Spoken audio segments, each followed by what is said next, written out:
Saya awali. Assalamualaikum warahmatullahi wabarakatuh. Selamat siang bagi pemirsa, bagi Ibu Elok selaku dosen mata kuliah TPK dan teman-teman yang saya banggakan. Hari ini kami akan mempresentasikan hasil kerja kelompok kami dengan judul memilih saham bank terbaik di Indonesia tahun 2021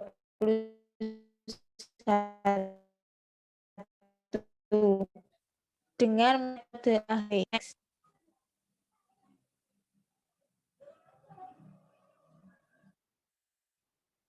Sebelumnya, perkenalkan masing-masing nama anggota kelompok kami. Yang pertama, ada saya sendiri, Alvira Duretno, dengan NIM 179. Kemudian ada Muhammad Dobit dengan NIM 171. Zaro Firdausi dengan NIM 176. Frilin Silvianti dengan NIM 187. Dan yang terakhir, Mas Ahmad Nafis dengan NIM 201. Next.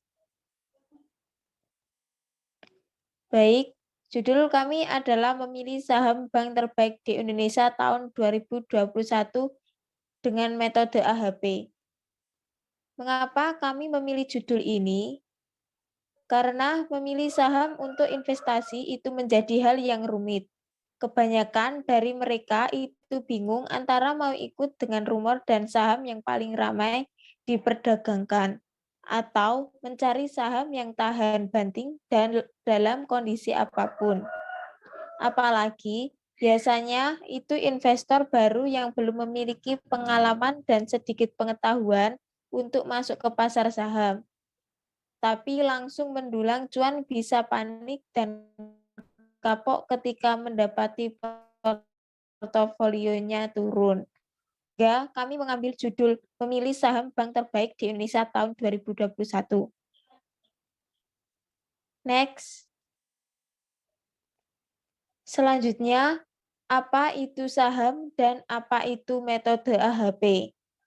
Saham adalah bukti kepemilikan nilai sebuah perusahaan atau bukti penyertaan modal.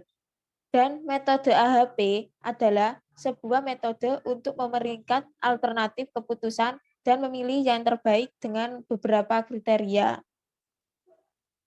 Next. Struktur hierarki dengan judul memilih saham terbaik di Indonesia tahun 2010. Kita menggunakan kriteria rasio DER, rasio CR, rasio total aset turnover, dan rasio NPM dengan alternatif BBCA, BBRI, BMRI, dan BBNI. Next. Selanjutnya akan dibacakan oleh Mas Dobit. Baik, untuk selanjutnya adalah analisis keuangan. Data analisis keuangan ini didapat dari RTA Analitik dan Indo Primer. Kita lihat tabel terlebih dahulu, yaitu ada solvabilitas atau DER. BBRI mempunyai nilai yang tinggi, yaitu 4,8%, yang artinya jika semakin rendah nilai total DER suatu perusahaan, maka total ekuitas atau aset perusahaan itu lebih besar dibandingkan dengan total hutang. Yang kedua ada likuiditas atau current ratio. BBRI mempunyai nilai yang tertinggi lagi, yaitu 1,16, yang artinya aset lancar perusahaan atau uang kasnya itu lebih baik, sehingga semakin tinggi rasio semakin bagus pula perusahaan tersebut. Yang ketiga ada aktiva total asset turnover. BMRI mempunyai tertinggi, yaitu 1.725,6 triliun jika dibandingkan dengan yang lainnya. Artinya BBRI mampu atau menghasilkan total aset yang besar Sehingga jika semakin besar, rasionya semakin bagus pula untuk perusahaan. Yang keempat ada profitabilitas atau net profit margin. Untuk kali ini BPCA yang mempunyai presentasi tertinggi, yaitu 35,72%, yang artinya jika semakin tinggi rasio tersebut, maka perusahaan akan stabil dalam keuangan jangka panjangnya. Next. Selanjutnya yaitu matriks perbandingan dengan skala Sehati. Dari tabel ini itu didapat dari hasil penelitian para ahli dahulu, yakni untuk total DER-nya ketemu 13,33, untuk CR-nya 16,00, untuk TATO-nya 4,53, untuk NPM-nya yaitu 1,59. Next. Selanjutnya adalah matriks normalisasi. Untuk DER-nya pembaginya itu dibagi dari tabel sebelumnya, yaitu dibagi dengan total DER-nya. Untuk CR-nya juga dibagi dengan total CR-nya. Untuk TATO-nya juga dibagi dengan total TATO-nya. Untuk NPM-nya dibagi dengan total NPM-nya. Sehingga ketika dijumlahkan dari keempat tersebut itu ketemu hasilnya 1. Next. Slide selanjutnya akan dibacakan oleh Prilin.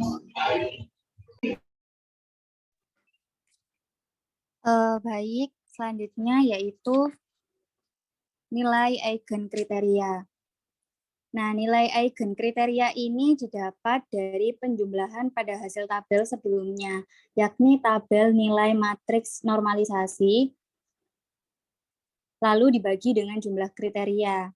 Kelompok kami telah menetapkan bahwasanya kriteria berjumlah 4, yakni BMRI, BBNI, BBRI, sama BBCA. Dan didapat hasil sebagai berikut seperti yang tertera pada tabel. Contoh, pada baris 1 itu nilai DER sebesar 0,07 itu didapat dari 1 dibagi 13,33. Lalu nilai CR 0,19 itu didapat dari 3 dibagi 16. Lalu nilai TATO sebesar 0,04 itu didapat dari 0,20 dibagi 4,53, dan nilai NPM 0,09 itu didapat dari 0,14 dibagi 1,59. Lalu keempat nilai yang tadi disebutkan itu dijumlah menyamping, lalu didapat hasil dan dibagi 4 dan didapat hasil 0,10. Kita juga harus memastikan bahwasanya total nilai ke bawah itu berjumlah sama dengan 1. Apabila total tidak berjumlah 1, maka ada kesalahan dari pembobotan skala yang di atas, yang skala Sehati, dan harus menghitung ulang. Next. Selanjutnya yaitu gambar susunan hierarki dengan bobot kriteria. Nah, nilai 0,10, 0,06, 0,24, dan 0,60 itu didapat dari nilai eigen yang tertera di tabel sebelumnya itu. Dan totalnya harus 1. Next. Selanjutnya yaitu matriks. Nah, nilai matriks itu didapat dari perhitungan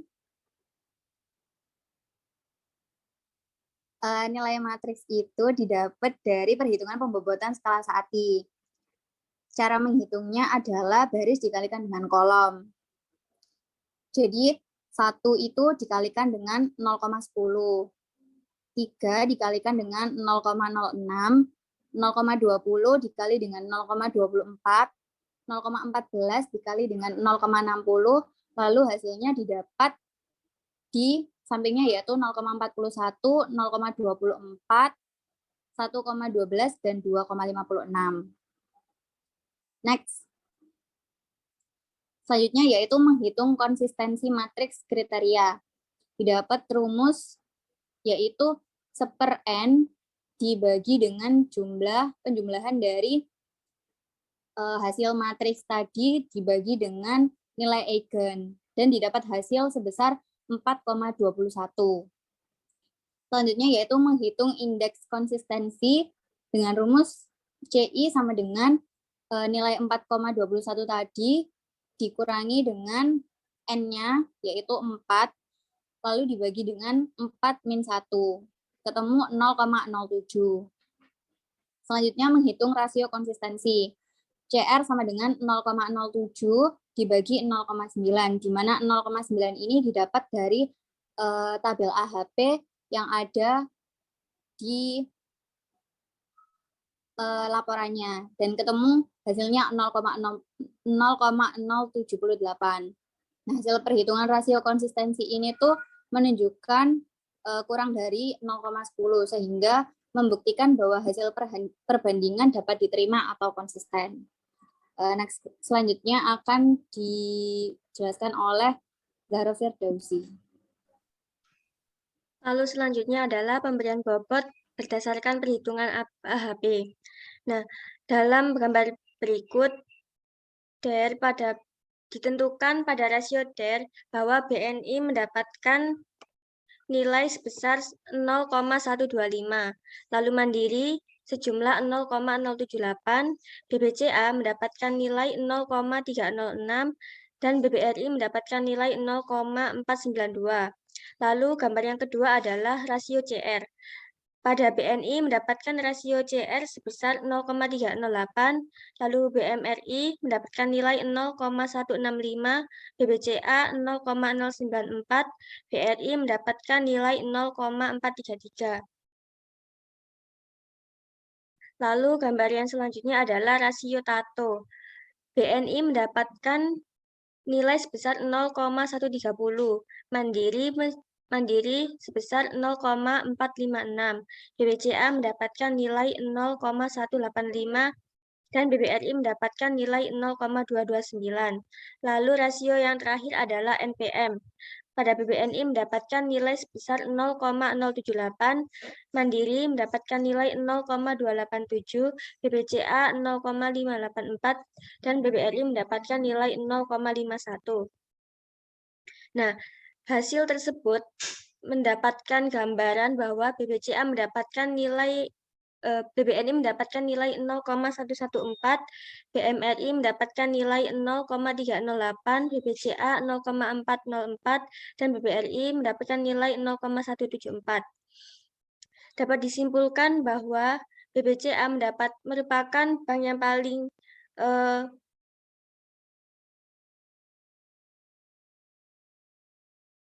BBCA merupakan bank yang terbaik untuk kita membeli saham, karena presentasenya sejumlah 40,4%, di mana presentase ini adalah presentase yang paling tinggi di antara bank-bank yang lain. Lalu ini adalah tabel di mana bobot-bobot tadi dibentuk tabel seperti pada gambar di bawah ini. Dan ini adalah gambar susunan hierarki yang baru dengan bobot kriteria dan bobot alternatif. Lalu yang selanjutnya akan dijelaskan oleh Mas Nafis. Baik, selanjutnya yaitu kesimpulan. Kesimpulan dari materi ini yaitu berdasarkan hasil olah data menggunakan metode analytical hierarki proses dapat disimpulkan bahwa kinerja keuangan bank konvensional di Indonesia yang memiliki bobot penilaian tertinggi adalah BBCA dengan nilai 40,4%. Penilaian ini berdasarkan kondisi keuangan bank yang dicerminkan oleh indikator DER, CR, TATO, dan NPM. Batasan penelitian ini hanya terbatas pada bank umum konvensional kategori buku 3 dan sesuai dengan penelitian RTI Analytics, sehingga jumlah jumlah alternatif pilihan terbatas pada 4 bank jajaran besar, yaitu BBCA, BMRI, BBRI, BBNI.